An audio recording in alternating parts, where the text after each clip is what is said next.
Hey, hola a todos, nuevamente es sábado y un excelente clima. Medellín es una chimba, lo bien, lo bien.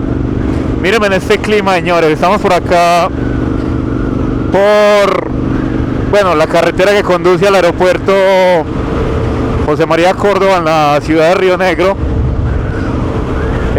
Vamos a tomar un desvío hacia Santa Elena por la vereda Perico y les voy a ir retomando el tema que venía contándoles, así que bienvenidos a la mototerapia número 7.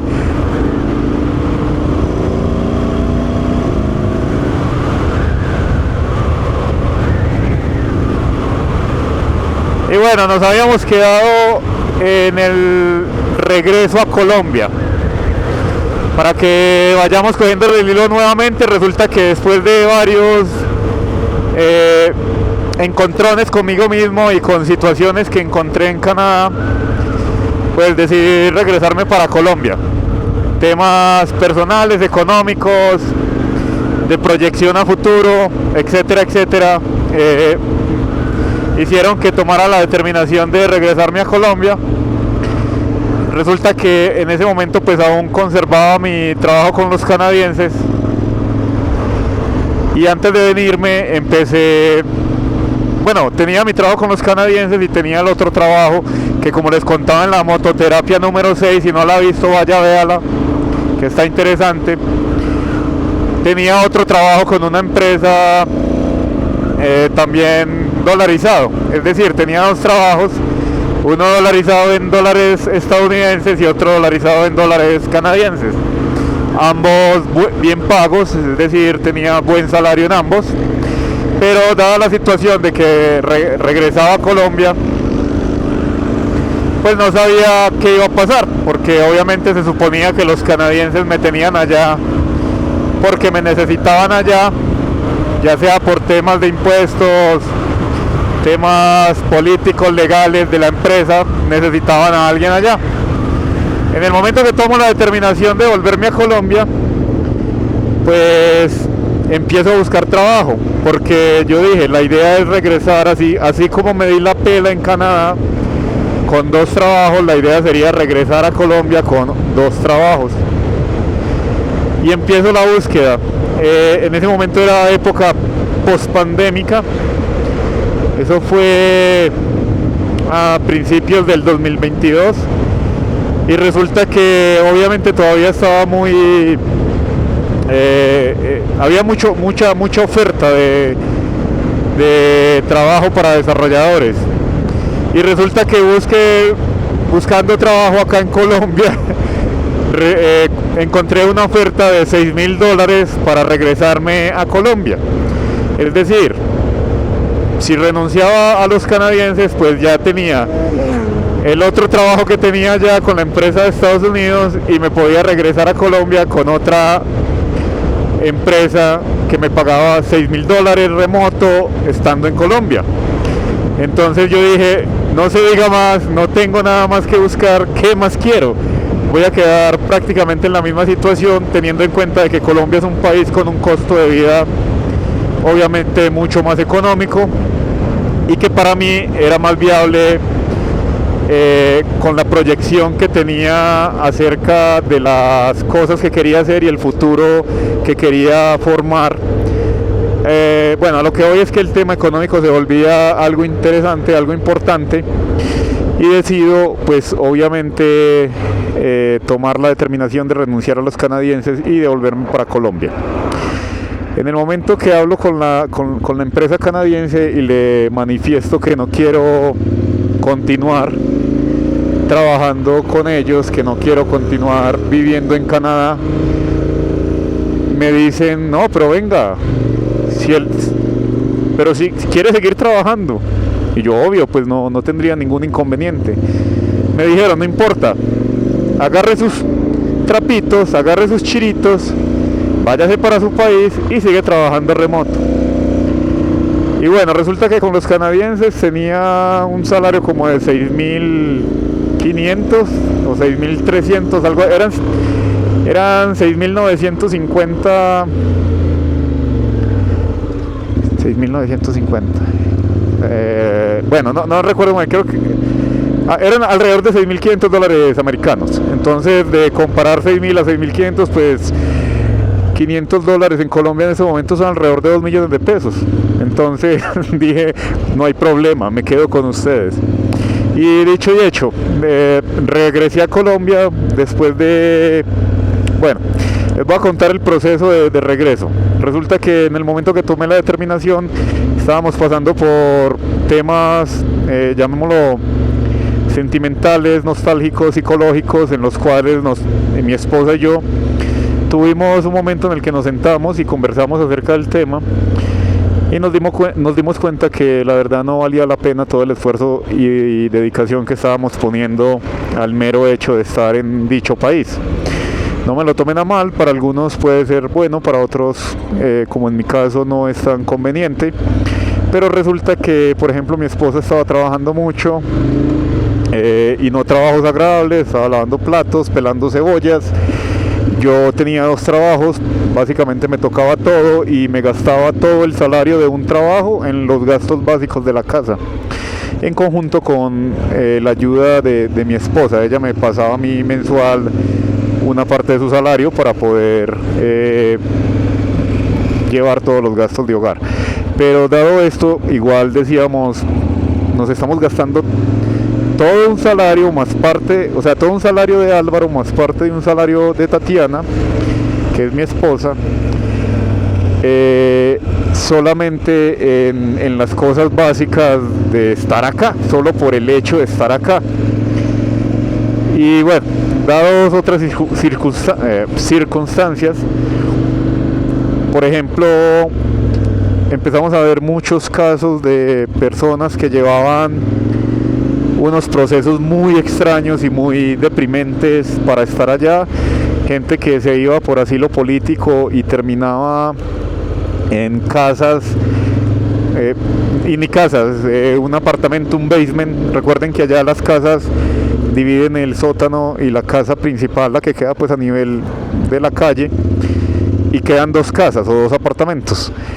Conocimos casos de, por ejemplo, personas que vivían en el basement, en el apartamento de la parte de abajo, con otras 4 familias, o sea, 5 familias en un basement, y todos de diferentes nacionalidades, hindúes, turcos, mexicanos, bueno, en fin, y compartían todo, la cocina, un baño, entre todas las 5 familias.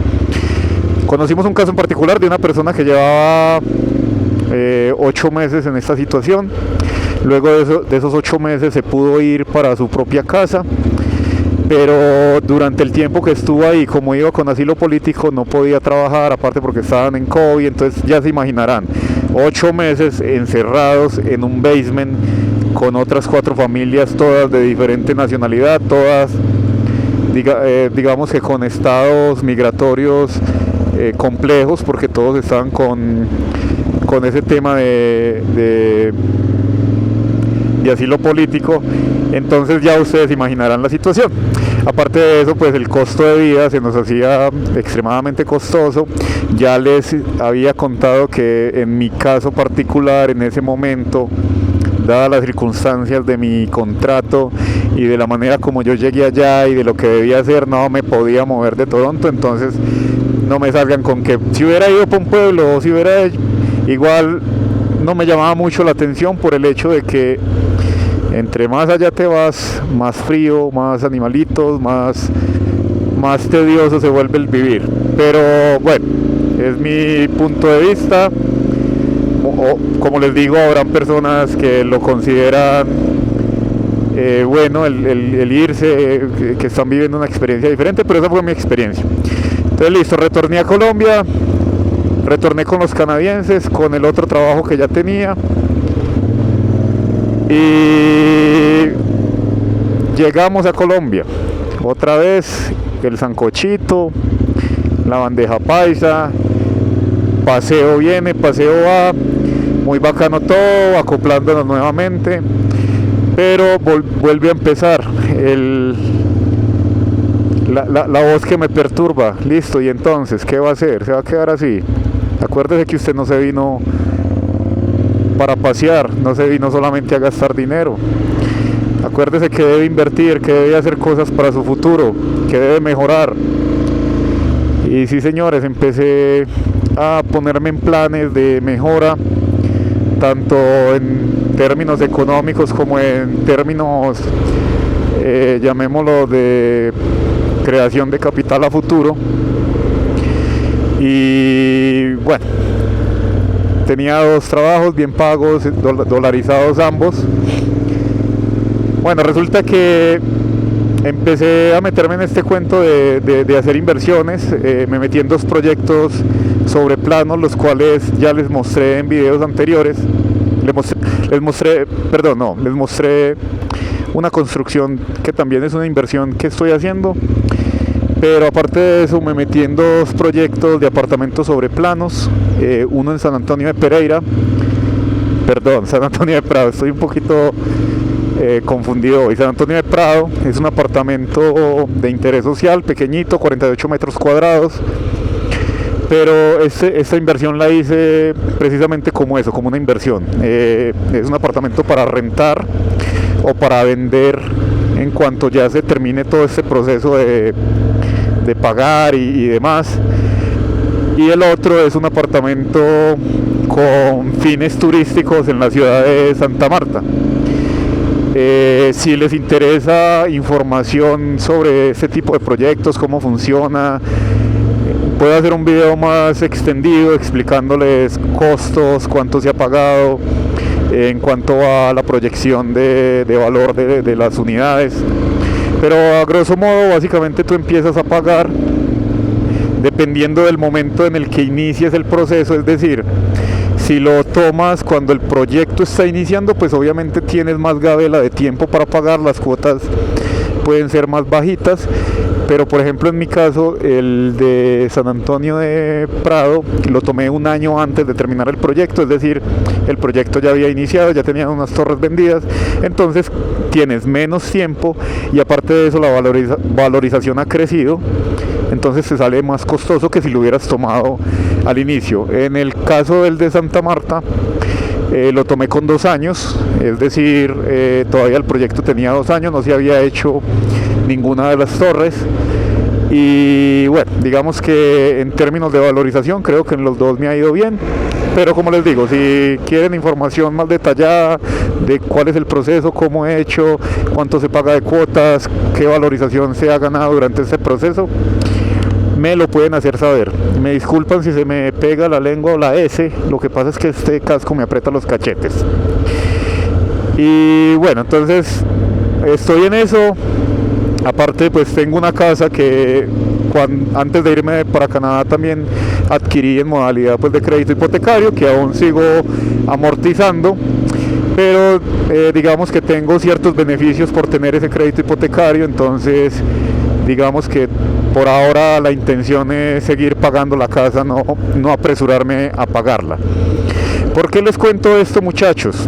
Porque yo sé que muchos de ustedes ya están en etapa productiva como programadores o cualquiera sea su profesión, y cuando uno está inmaduro o ¿sí? joven, que cree que la vida va a pasar y todo va a ser, pague la pensión, que todo va a estar bien, de pronto estas cosas que les cuento, que les voy a contar a continuación, les pueden servir para reflexionar un poquito acerca de cómo están llevando sus vidas, en qué gastan el dinero.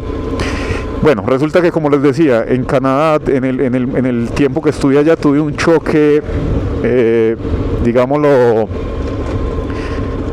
sentimental, psicológico, porque en todo el tiempo, mis 33 años que había vivido en Colombia, siempre digamos que había tenido todo a la mano, así no fuera mío, ¿sí?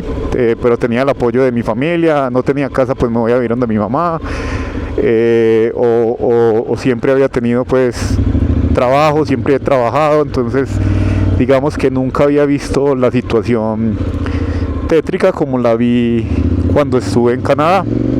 Y se los digo porque allá pues pagaba renta, era extremadamente caro, veía gente con muchos problemas de vivienda, es decir, tenían que compartir con otras personas. Lo que acá es una casa de 3 habitaciones con cocina amplia, patio, allá habían 3 o 4 familias para que les alcanzara. Entonces, al yo ver eso, empecé a pensar, hey, es hora que te pongas las pilas. Mira la situación que estás y que tú mismo te metiste en ella. Pero también estás a tiempo. Tienes todas las herramientas para que cambies esa situación.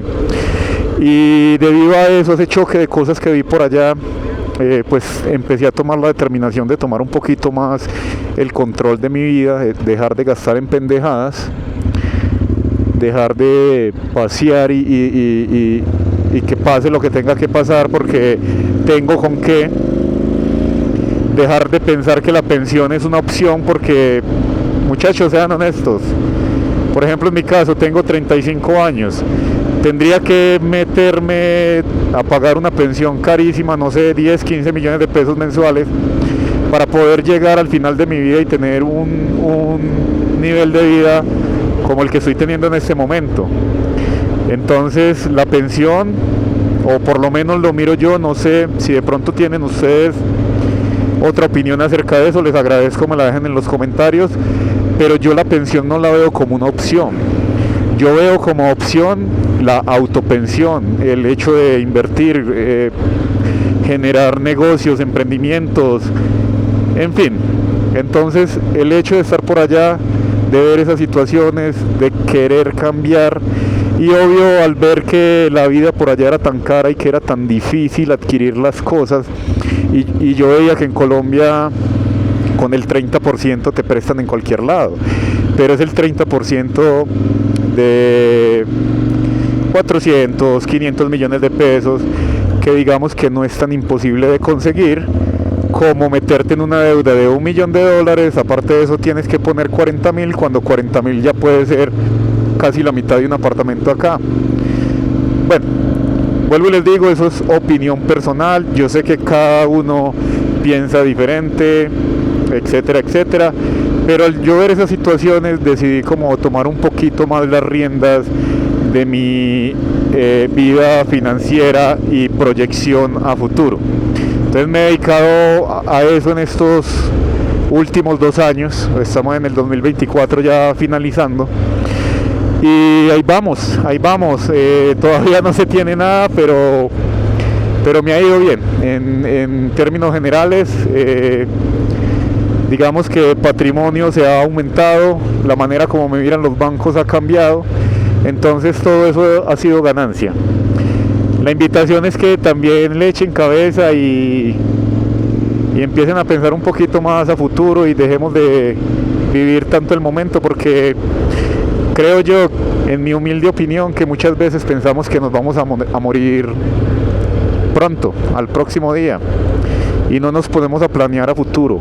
Las inversiones que hacemos siempre queremos que sean inmediatas.